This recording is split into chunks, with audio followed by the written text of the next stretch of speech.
Fleet Admiral Nagano, Imperial Japanese Navy, Chief Naval Operations, Roll number 15, PSL 45-532, Scene 28, Take 4.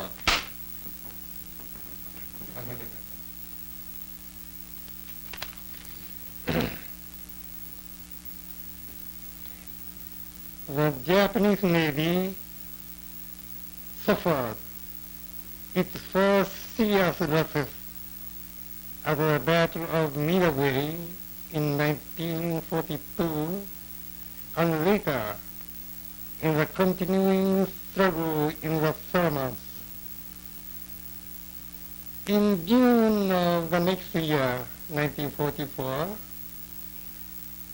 occurred the Battle of Philippine Sea, and here again we took extremely heavy losses, particularly in our carrier strength. Finally, what remained of the Navy was practically destroyed in the Battle of Leyte Gulf, which occurred in October of 1944. Our records show that about 36% of the major vessels, that is vessels larger than the destroyers, were lost to the United States submarine, that about 11% were lost to the naval gunfire and torpedoes, and finally 48% to carrier air attack. This represents 95% of our total losses, which were attributed to action of the United States Navy.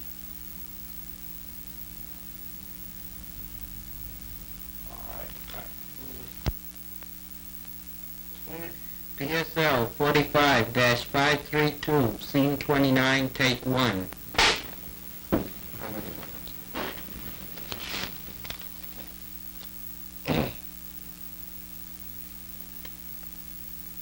The Japanese Navy suffered its first serious losses at the Battle of Midway in 1942 and later in the continuing struggle in the Solomons. In June of the next year, 1944, occurred the Battle of Philippine Sea, and here again we took extremely heavy losses, particularly in our carrier strength. Finally, what remained of the Navy was practically destroyed in the Battle of Leyte Gulf, which occurred in October of 1944. Our records show that about 36% of the major vessels, that is vessels larger than destroyers, were lost to the United States submarines, that about 11% were lost to the naval gunfire and torpedoes, and finally 48% to carrier air attack. This represents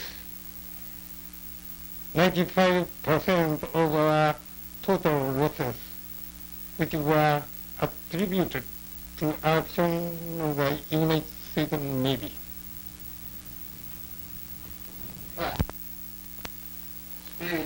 PSL 45-532, Scene 31, Take 1.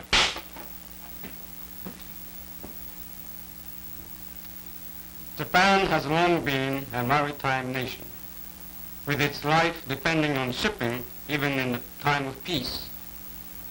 This was far more true in this war, where it was vitally necessary to bring the raw materials by ships from southern resources area to Japan, and then to distribute the finished products to the empire.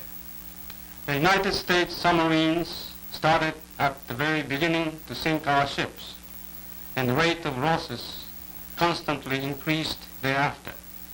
Later, the air attacks, and particularly those of the carrier task forces, added greatly to this loss. We were in a desperate position for shipping by middle of 1944, with nothing but disaster facing us. Our total shipping losses due to enemy action was about 8,800,000 tons. Of this amount, roughly two-thirds was sunk by United States submarines. The remainder was principally lost due to air attacks, including aerial mining, but with the naval airstrikes having the highest total. The total personnel losses to our merchant marine during the war was between 100,000 and 120,000 men. All right, good. Can we do that once more, please? And you... PSL 45-532, scene 32, take 4.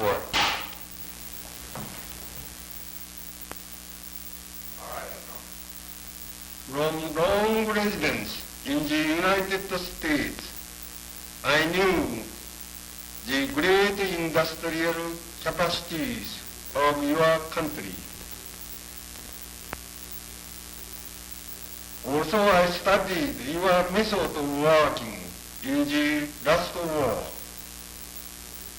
I knew that Japan could not possibly make successful war against the United States. Most of the senior naval officers felt the same way, and hence they wished me success in my mission as ambassador to the United States. Prior to the outbreak of war, Japan did make an attempt to estimate American industrial power, but the estimation was superficial. It would have been impossible for anyone to have visualized the production power of America. Once in the war, it was necessary to do the best we could, even though the Japanese war potential was only good for about 2 years. The tide was beginning to turn at midway at the time of my departure from New York. Wise statesmanship might at least have suggested an effort for peace in the early days. Perhaps after Saipan.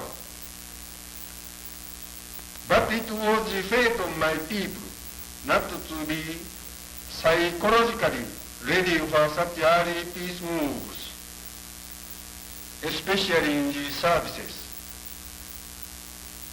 Hence the disaster which has overtaken us.